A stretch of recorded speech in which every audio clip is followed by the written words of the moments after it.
vou te provar aqui, por A mais B, que a história do acesso para o Paysandu não é simplesmente sonho, né, desvairado, né, enfim, sonho de torcedor. Vou te mostrar aqui que isso é simplesmente futebol e simplesmente matemática, né? Então, bora lá responder essa pergunta, né, se realmente é possível o Paysandu chegar ao acesso. Bora primeiro fazer a passagem rapidamente aqui na tabela, né, já que a gente sempre faz esse balanço após cada rodada. Então, o balanço da 14ª rodada.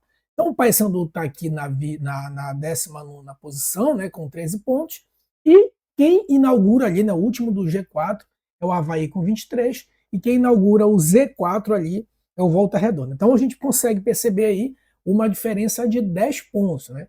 Só que, lembrando, a gente está na 14ª rodada e ainda faltam 24 rodadas. Ou seja, isso traz para a gente aqui a seguinte conta.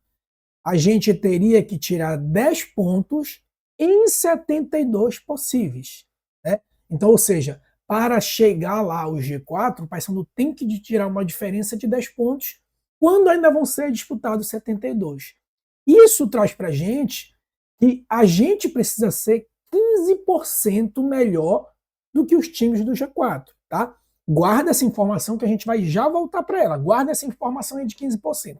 Bem, só para fazer um balanço, já que a gente sempre faz esse balanço, repare aqui no seguinte, né? Deixa eu pegar a canetinha aqui, ó.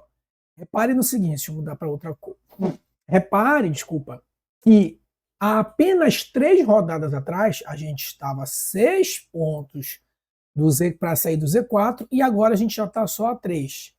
E em relação ao G4, a gente estava a 16 pontos e agora está só a 10 pontos. Então, ou seja, a gente baixou aí pela metade o Z4, né? E baixou aí cerca de quase a metade também para o G4, né? Metade seria de 8 pontos, né? A gente baixou aí quase a metade. Então, perceba que em apenas 3 rodadas a gente já tirou uma diferença muito grande. Ah, mas aí é muito difícil ganhar 3 seguidos, isso não vai acontecer. Tudo bem, mas para a gente tirar 10 pontos, a gente precisa ganhar todas as 24 rodadas também, né? A gente não precisa tudo isso. E para não dizer que isso é só sonho de torcedor, e aqui, repito, o torcedor pode sonhar? Pode, é aquilo que eu sempre falo, se tiver faltando 60 pontos e o Paysandu tiver que ganhar 100% desses pontos, claro, como torcedor a gente tem esse direito de sonhar, mas não é disso que eu estou falando de uma análise mesmo natural. E para não dizer que isso é papo de torcedor, olha só o que o Claudinei falou após o jogo contra a Ferroviária. Dá uma olhada aí e vê se tu acha que é só eu que estou, né, com um papo de sonho de torcedor. Olha aí o que ele falou. Para ver como a situação estava difícil, né? É porque o repórter perguntou para ele sobre, enfim, que os outros times tinham vencido e tal, né? Então, se para ele isso não seria ruim. 3 jogos está na zona de rebaixamento ainda. A gente tem que manter o equilíbrio, como você falou, não tem jogo de 10 pontos. Então a gente está ganhando, os adversários estão ganhando também diretos. Só que ao mesmo tempo que eles estão ganhando, a gente está se aproximando de outros, né? A gente já está mais perto do Criciúma, né? Se a gente tivesse empatado o Criciúma aqui, aquele jogo que perdeu de 1-0 antes da minha chegada, talvez já tivesse empatado o Criciúma agora em pontos. Olha aí. Então, viu que ele falou aqui, ó, até frisei. Ao mesmo tempo que eles estão ganhando, a gente está chegando perto dos outros. É simples, galera. É uma questão matemática. Né? Não tem aquela música lá, daquela banda lá, acho que é Ruge, né? Aqui nesse caso aqui é o contrário, né? Os de baixo, se eles ganharem, obviamente eles vão subir, e quem está no meio ou em cima de tabela que está perdendo vai descer. Isso é natural. E eu vou te dar um exemplo aqui, né? Vou te dar um exemplo mais extremo que eu já vi aqui nessa Série B. A Ferroviária, que foi o nosso último adversário, no primeiro tempo eles estavam ganhando de 1-0, certo? Se eles tivessem vencido, eles estariam aqui ocupando o lugar do CRB e do Cuiabá. Ou seja, em apenas 45 minutos, eu não estou falando em 72 pontos possíveis, 24 jogos possíveis, eu estou falando de apenas 45 minutos, eles saíram de disputa para o G4 e agora estão olhando muito baixo para a zona de rebaixamento. Por quê? Como eles perderam, eles estão a 5 pontos da zona do G4 e estão apenas a 4 pontos da zona do rebaixamento. Então repare que em 45 minutos não é que mudou um pouquinho, a situação deles revolucionou, né? Ora, se a situação da Ferroviária em 45 minutos revolucionou, a gente não pode pensar que em 72 pontos possíveis a gente não consegue ser 15% melhor do que o G4. E agora eu vou fazer um desafio aí para te responder. Né? Bora lá analisar quem está a parte de cima da tabela. Goiás, a gente não consegue ser 15% melhor do que o Goiás. Lembrando, a gente jogou 4 vezes contra o Goiás esse ano, 2 pela Copa Verde e as 3, né? 2 pela Copa Verde e 1 pela Série B. Dos 3 confrontos que foram empate, a gente ainda arrancou o título deles lá com 40 mil pessoas no Serra Dourada. E detalhe, os 3 jogos a gente estava jogando com jogador estourado, a gente não tinha reforço, né? Quanto o Curitiba, a gente não jogou esse ano ainda, mas o time não revolucionou muito em relação ao ano passado.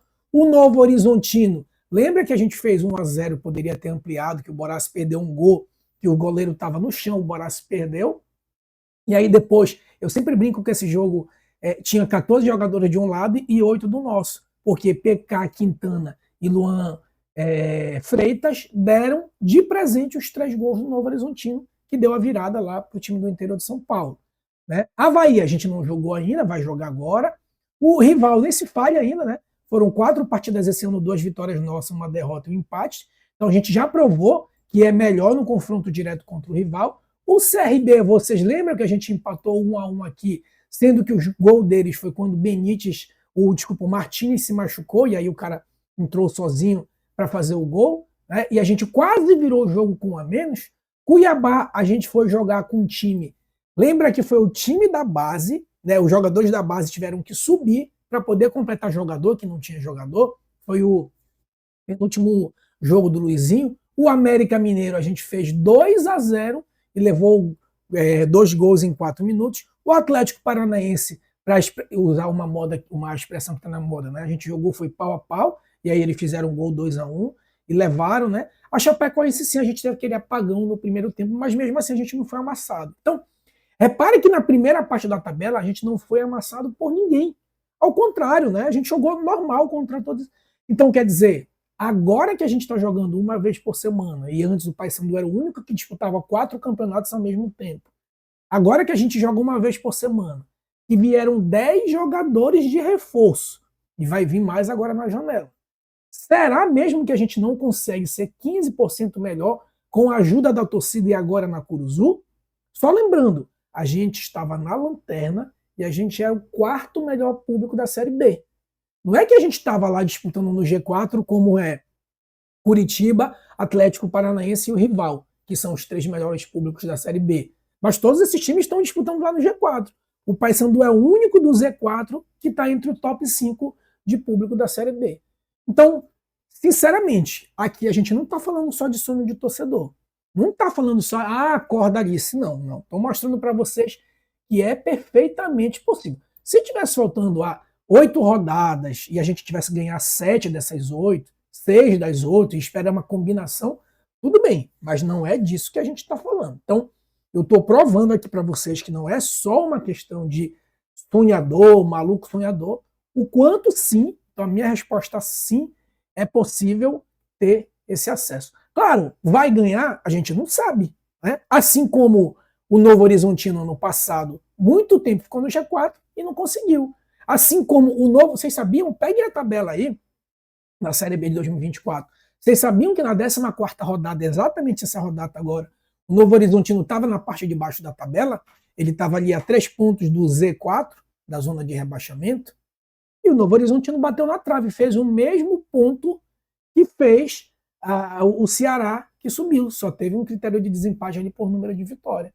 Então, como é que a gente não pode dizer que matematicamente, né, não é possível brigar? Novo Horizontino 2024, não estou nem falando do feito de Fortaleza, que virou a Série A como lanterna em 2022 e depois conseguiu acesso para a Libertadores, eu não estou nem, porque realmente isso foi um milagre, eu não estou falando aqui de milagre, eu estou falando de realidade, né, factível, né? O Novo Horizontino é um bom exemplo. Pega aí a tabela da 14ª rodada. Ele estava lá brigando na zona de rebaixamento e ficou com a mesma pontuação de quem subiu. Né? Então, a não ser que tu me diga assim. Agora, se tu me disser assim, não, olha, Central Papão, essa primeira parte da tabela aqui tem time que está sobrando, como o Mirassol estava sobrando no passado, como o próprio Novo Horizontino do Eduardo Batista estava sobrando, o próprio Operário, de certa forma, era um bom time no passado, e o Santos nem se fala, né?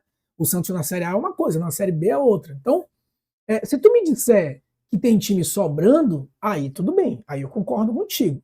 Mas como não tem time sobrando e a gente se reforçou e ainda falta 72 pontos, não acho um absurdo, eu acho normal pensar em acesso, né? Até porque é aquilo que eu sempre digo, né? Não existe troféu de permanência. Eu ganhei o troféu de permanecer na Série B. Não. Ou você briga para subir e não consegue, e isso dá errado e você acaba brigando lá embaixo, né? Ou você sobe. Não existe brigar para não cair, né? Claro, pode ter um planejamento de a longo prazo, vamos passar 3 anos aqui, subir devagar, organizado, sim. Mas no fundo, e a gente viu aqui, ó, Claudinei, aquele famoso sorriso de canto de boca, né? Tá na cara, eu vi. Depois dá uma olhada no podcast que ele gravou lá na TV Papão. Ele fala assim, tanto ele quanto o Frontin, não, vamos devagar e quem sabe no segundo turno Deus não está preparando outra coisa pra gente. Tá na cara que esses caras estão querendo, pô. Só que qual é o problema? Ninguém tem coragem de falar, porque se der errado, ou se falar, acorda Alice, não sei o quê, tá delirando. Mas provei para vocês aqui que nem um pouco isso aqui é o delírio. Beleza, meus amigos? Pô, chegou até aqui, dá aquela moral, curte, né, compartilha, comenta, né, porque ainda não conhecia aqui o canal, a gente grava vídeo quase todo dia aqui, publica a partir de 6, 7 da noite ali, então deu 6, 7 da noite, só chegar junto aqui no canal, então já te inscreve, que aí o YouTube, desculpa, já te notifica para ficar por dentro das notícias do Papão. Beleza? Um forte abraço e até a próxima.